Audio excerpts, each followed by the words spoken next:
À l'ouest de l'Ukraine, le massif des Carpates et ses villages reculés à la vie rude et pieuse. Maria y a grandi, élevé ses 9 enfants et inhumé son époux Volodymyr dans ce petit cimetière. Engagé volontaire, l'ancien agriculteur a été tué dans le Donbass il y a un mois.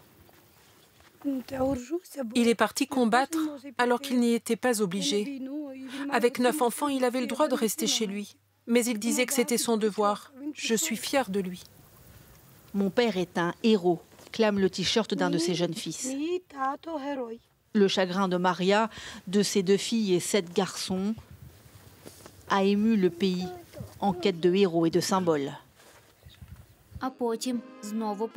Après la diffusion des images de ses obsèques à la télévision, une association a recueilli 15 000 € pour cette famille privée d'une partie de ses ressources aujourd'hui. L'aide continue d'affluer. Bonjour, je t'ai amené 2-3 choses. Comment vont les enfants? Il faudra 1 an au moins à Maria pour obtenir sa pension de veuve de guerre. L'État ukrainien est débordé. Elle, qui n'arrive toujours pas à se cacher pour pleurer, n'a plus qu'une seule obsession. Notre sacrifice ne doit pas être inutile. Il faut gagner avant que mes fils soient en âge de combattre. Si je survis, c'est grâce à mes enfants. D'ouest en est, les photos des milliers de soldats tombés sur le front peuplent les rues de dizaines de villes. Ce petit garçon qui va embrasser le visage de son père, c'est le fils de Tamara. Son époux est mort lors du siège de Mariupol l'année dernière. De lui, ne reste que quelques médailles. Elle n'a jamais récupéré son corps. Depuis 1 an, j'ai appris à me débrouiller seule. Et l'aide de l'État commence à arriver. Mais je vis au jour le jour. J'avais des plans pour une famille à 3, pas à 2. Je suis incapable de me projeter dans le futur.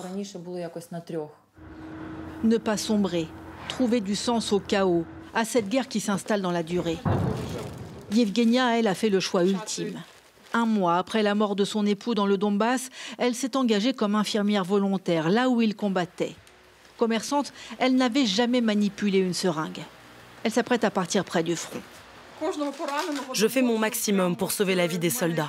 Au fond de moi, je compte le nombre de gars que j'ai empêchés de mourir, en mémoire de mon mari.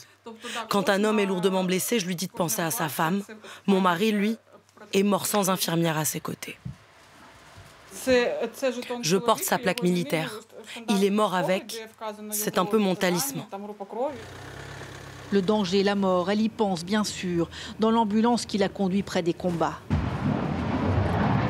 Voici son quotidien filmé par son unité. L'armée ukrainienne ne nous a pas autorisés à l'accompagner.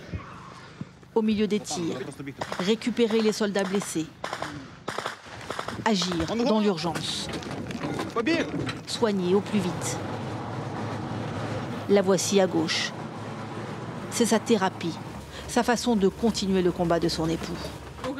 Est-ce que mon mari m'aurait soutenu? Je suis sûre qu'il serait fier de moi. Évidemment, il serait inquiet, parce que nous avons 3 enfants et je peux mourir, comme lui. Mais si on reste à la maison sans agir, on va perdre cette guerre.